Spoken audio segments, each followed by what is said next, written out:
तो कैसे हैं आप? Welcome back again in fact technical. खाना खाना किसे नहीं पसंद। जब मूड ऑफ हो कुछ अच्छा खा लो, मूड झट से सही हो जाता है। या बोर हो रहे हो तो कुछ खा लो, अच्छा खासा टाइम पास भी हो जाता है। और अगर किसी को खुश करना है तो उसे भी कुछ अच्छा खाना खिला दो, सामने वाला भी खुश। इन शॉर्ट हर मुश्किल का हल खाना है। इसीलिए तो हमारी मदर नेचर ने हमें खाने के लिए कितनी सारी चीज़ें दी हैं, जैसे मीठे मीठे फल, हरी सब्जियाँ, राइस, दाल और भी बहुत कुछ। इतनी सारी चीज़ें हैं कि लिस्ट ख़त्म ही नहीं होगी। लेकिन ज़रा रुको जरा। आज मैं आपको सबर करो। चाइना के कुछ ऐसे डिशेस के बारे में बताऊंगा जिसे सुनने के बाद अगर आपको भूख भी लग रही होगी तो आप उल्टियाँ करने लगेंगे। तो ज़्यादा टाइम न वेस्ट करते हुए वीडियो स्टार्ट करते हैं और जानते हैं most weird food in China के बारे में। Number 1, silk worm pasta. Silk worm यानी रेशम बनाने वाला कीड़ा। जैसा आपको इसके नाम से पता लग ही गया होगा कि ये वॉर्म सिल्क बनाता है, जिससे हमें चमकीले और मुलायम क्लोथ्स मिलते हैं। कितना यूज़फुल है ना ये वॉर्म। लेकिन चाइना वालों ने सोचा कि हम क्यों ना इसे थोड़ा और यूज़फुल बनाएं, और जिंदा वॉर्म तो हमें सिल्क देता ही है, तो क्यों ना मरने के बाद भी इसको पास्ता बनाकर खाया जाए। हाँ, सही सुना आपने। चाइना में लोग इस वॉर्म को पास्ता सॉस में डिप करके खाते हैं। मतलब छी यार, ऐसे ही तुम लोग के बैड खाने की सज़ा हम लोग अभी तक भुगत रहे हैं।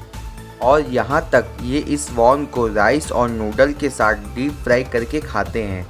ये सुनने के बाद अब शायद मैं कभी राइस या नूडल नहीं खा पाऊँगा, लेकिन चाइना में इन सिल्क वॉर्म का काफ़ी क्रेज़ है और अक्सर ये वहाँ के पार्टीज़ की शान बढ़ाता है। Number 2, snack food.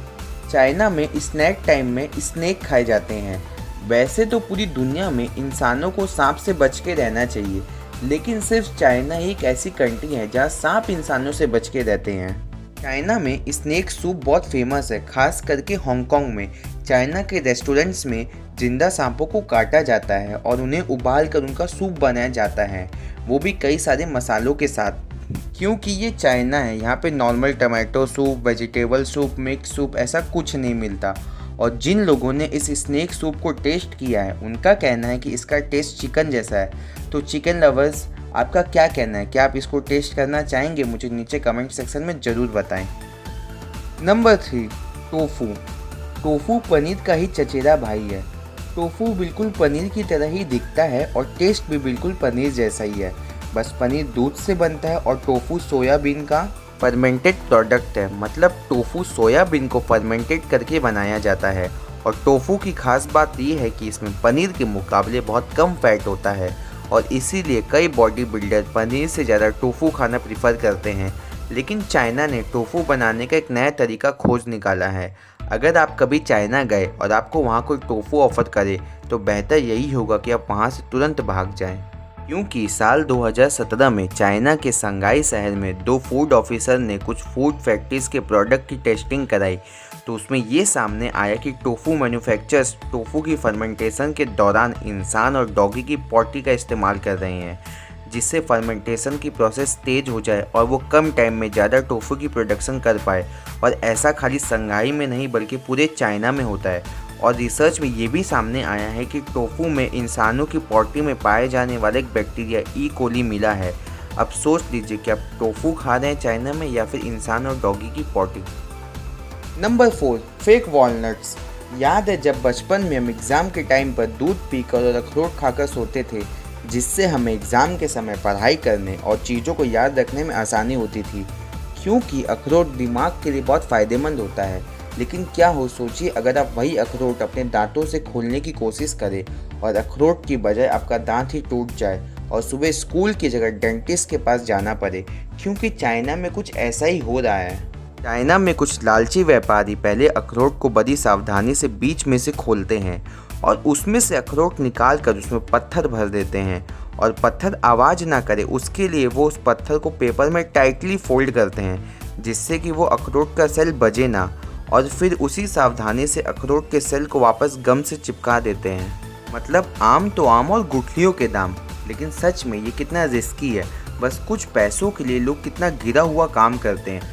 सोचिए अगर किसी को इन पत्थरों से सीरियस माउथ इंजरी हो जाए या फिर किसी के पेट में पत्थर चले जाए तो क्या से क्या हो सकता है, and it's really disappointing. Number 5, gutter oil. जैसा कि आप इसके नाम से तो समझ ही गए होंगे कि ये ऑयल कहाँ से निकलता है। तो ये सीधा चाइना में बहने वाली नालियों और गटरों से निकलता है। वो क्या है ना, रिसाइकल के कॉन्सेप्ट को चाइना वालों ने कुछ ज़्यादा ही सीरियसली ले लिया और इसीलिए इन्होंने तेल भी रिसाइकल करना शुरू कर दिया।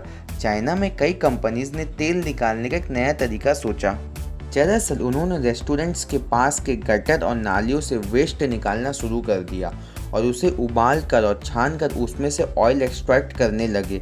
लेकिन इस निकले हुए ऑयल का कलर बहुत ही ज़्यादा डार्क और लाल था। लेकिन चाइना के लोगों ने इसका भी हल निकाल दिया और तेल को साफ और नॉर्मल करने के लिए उसमें ब्लीच मिला दिया, जिससे तेल का कलर एकदम नॉर्मल हो जाए और वो भी बाकी तेल की तरह मार्केट में बिकने के लिए रेडी हो जाए। और इन सब प्रोसेस के बाद सिर्फ देखकर गटर ऑयल और नॉर्मल ऑयल के बीच में डिफरेंस बताना बहुत मुश्किल है। और वैसे भी ज़्यादा ऑयली खाना खाने से हमें कोलेस्ट्रॉल, मोटापन और हार्ट प्रॉब्लम हो सकती है।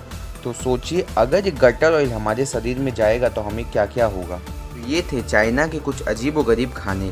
लेकिन ये सोचकर खुश मत होइए कि ये बस चाइना में ही होता है, क्योंकि ऐसी कई सारी चीज़ें हैं जो चाइना भारत में एक्सपोर्ट करता है। और इसीलिए खाने की कोई भी चीज़ खरीदने से पहले अच्छे से उसके बारे में जान ले और फिर सोच समझ कर ही खरीदे। तो आपको इनमें से सबसे वियर्ड खाने की चीज़ कौन सी लगी, मुझे नीचे कमेंट करके ज़रूर बताएं। तो गाइज़, अगर आपको वीडियो पसंद आया है तो वीडियो को लाइक करें, इस चैनल को सब्सक्राइब करें और बगल में बेल आइकन भी दबा दें, जिससे मैं जब भी कोई नई वीडियो लेके आऊँ तो आपके पास सबसे पहले नोटिफिकेशन आ जाए। और हाँ, एक इम्पॉर्टेंट अनाउंसमेंट, अभी हमारे चैनल पे कुछ 5000 सब्सक्राइबर है, तो मैं चाहता हूँ कि आप लोग जल्दी से अपना प्यार और सपोर्ट दिखाएं और हमारी यूट्यूब फैमिली को 10,000 सब्सक्राइबर तक पहुँचा दें, जिसके बाद मैं अपने चैनल पे Q&A वीडियो रखने वाला हूँ। सो गाइज़, मैं जल्दी मिलता हूँ आपको एक नए वीडियो के साथ, तब तक के लिए गुड बाय।